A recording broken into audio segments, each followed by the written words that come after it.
with the latest development within the Nigerian state, what can you say about the future of Nigeria?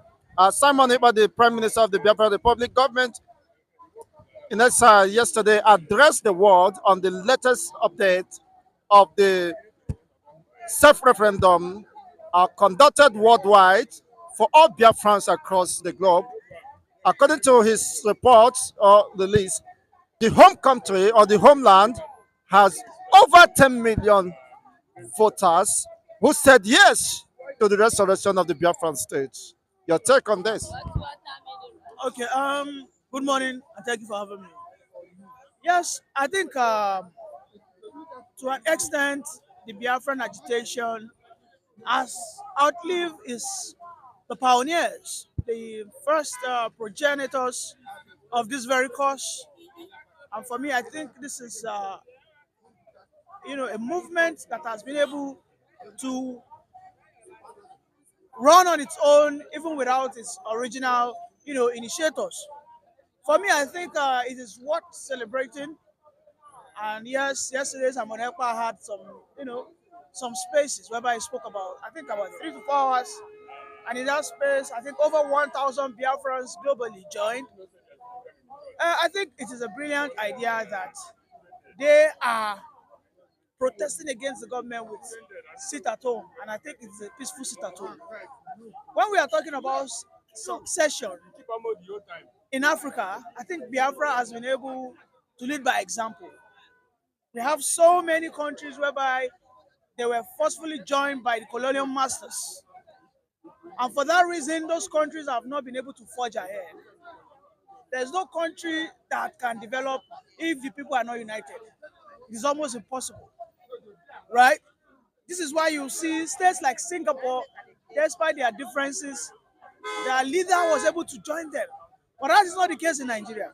In Nigeria, we have leaders who come and further widen our differences. In fact, they emphasize our differences. Take, for instance, the current administration, whom whose appointment has been about 70% people from his ethnic extraction. So by that, you know that the differences is becoming louder, and of course, nobody will be ready to work with him. Where there are blatant and obvious marginalization. So I think what Samonepa is doing is what we call a legitimate way to seek for your own secession from a nation that you think is not in any way for your interest.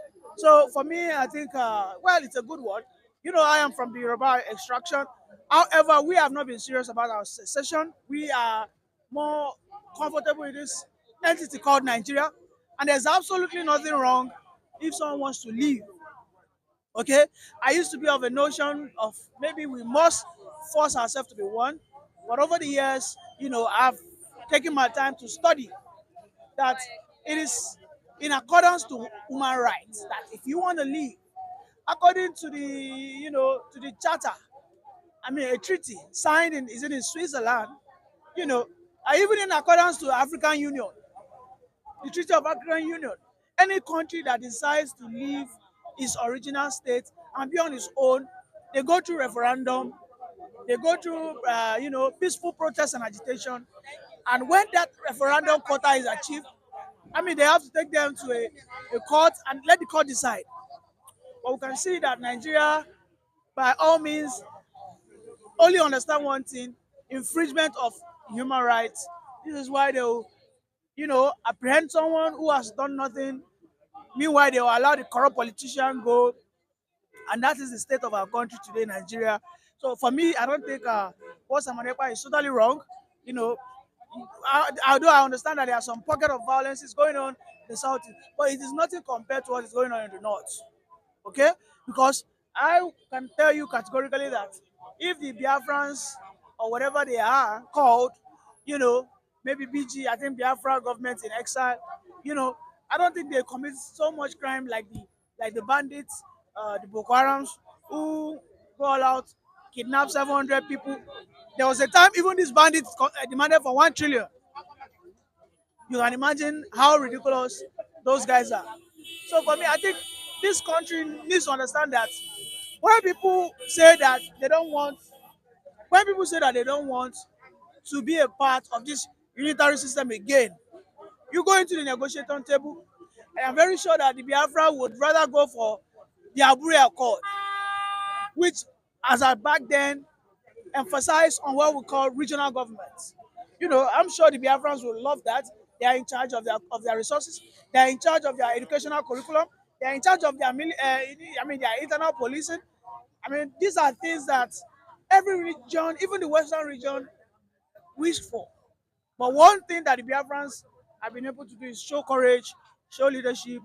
They have charted the path, they have cleared the path, they have led that fight, and nobody will tell you that in the cause of freedom that it will ever be free. It's not going to be free.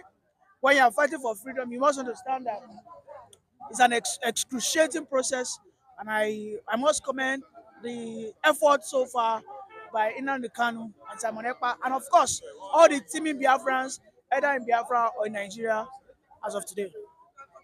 Do you agree with Wole Soyinka in his position that nothing can stop Biafra? That Biafra cannot be defeated, not even by the Nigerian government? You see, Wale Soyinka has his lapses, and of course, he has his upsides. Recently, Wale Soyinka talking about youth not coming out is what we have, you know, castigated him for. But in the sense of secession, I think Professor Sholoyinka is absolutely right. The Biafran has lived for over 60 years now, if I'm not mistaken, since 1960 something, or even beyond before that.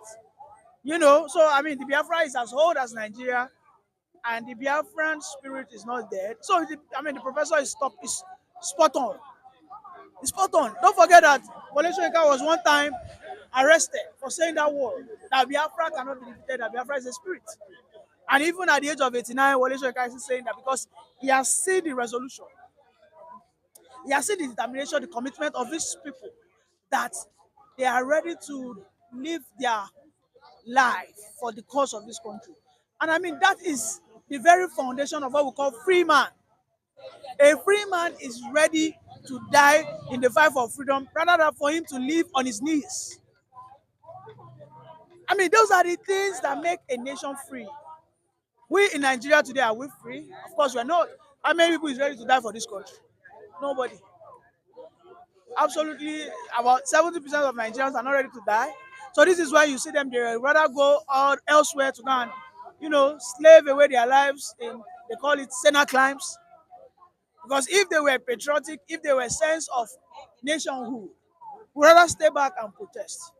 But what we see is that the Biafrans are staying back protesting, agitating against the Nigerian government that they need their nation, they need their country.